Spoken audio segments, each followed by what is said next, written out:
வணக்கம். எல்லாரும் எப்படி இருக்கீங்க? எலெக்ஷனுக்கு இன்னும் கொஞ்ச நாள் தான் இருக்கு. நான் தமிழ்நாடு முழுக்க பிரச்சாரம் பண்ணிட்டு இருந்தாலும் இந்த வீடியோ மூலமா சில விஷயங்களை உங்க எல்லார்கிட்டையும் பேசணும்னு தோணுச்சு. என் மனசுல படுறத ஓப்பனா நான் இப்ப பேச போறேன். இந்த எலெக்ஷன் திமுகவுக்கும் ஆளுங்கட்சிக்கும் இடையில நடக்கிற போட்டி இல்லைங்க. இது தமிழ் மக்களுக்கும் பாசிச சக்திகளுக்கும் இடையில நடக்கிற யுத்தம். தமிழ்நாட்டுல நோட்டாவை விட கம்மியான ஓட்டு வாங்குற ஒரு கட்சி இன்னைக்கு ஆளுங்கட்சியை மிரட்டியே தமிழ்நாட்டோட உரிமைகளை மொத்தமா பறிச்சுக்கிட்டு இருக்கு.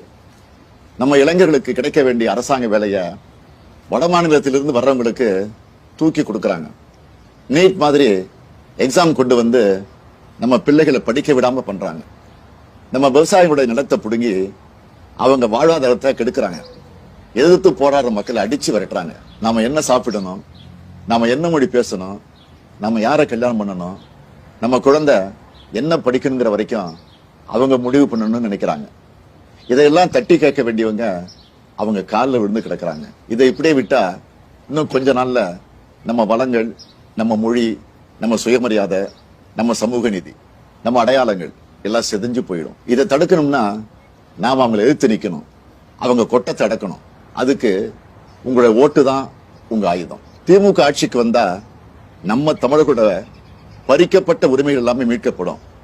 மாநில உரிமைகள் முழுமையா பாதுகாக்கப்படும். சட்டம் ஒழுங்கு என்னுடைய நேரடி கண்காணிப்பில் இருக்கும். தப்பு செய்யறவங்க யாரா இருந்தாலும், மறுபடியும் சொல்றேன், யாரா இருந்தாலும் பாரபட்சம் இல்லாம நடவடிக்கை எடுப்பேன். பெண்களுக்கு எதிரான குற்றங்கள் இரும்பு கரம் கொண்டு தடுக்கப்படும். திமுக இந்து மதத்துக்கு எதிரானதுன்னு எதிரணியினர் ஒரு பொய்யான குற்றச்சாட்டை பரப்புறாங்க. அதனால நான் தெளிவா சொல்லிடுறேன், திமுக ஆட்சியில எல்லா மத மக்களும் பாரபட்சம் இல்லாம சமமா நடத்தப்படுவாங்க. அவங்களோட மத நம்பிக்கைகள் மதிக்கப்படும். சமூக நீதி, சமத்துவம் பாதுகாக்கப்படும். லஞ்சம், ஊழல் இல்லாத நேர்மையான ஆட்சி தான் என்னுடைய முதன்மையான நோக்கம். எல்லா துறையும் என்னுடைய நேரடி கண்காணிப்பில் இருக்கும். தமிழ் மக்களுக்கு எதிரான திட்டங்கள் எதுவா இருந்தாலும் தடை செய்யப்படும். என்னுடைய சுயநலத்துக்காக நான் யார் காலையும் விட மாட்டேன். என்னுடைய சுயநலத்துக்காக நான் எந்த சூழ்நிலையிலும் தமிழ் மக்களுடைய உரிமைகளை விட்டுக் கொடுக்க மாட்டேன். உங்களுக்கு ஒரு பிரச்சனைன்னா உங்கள ஒருத்தனை எப்பவும் களத்துல வந்து நிற்பேன். இதெல்லாம் என்னுடைய மனப்பூர்வமான உறுதிமொழிகள்.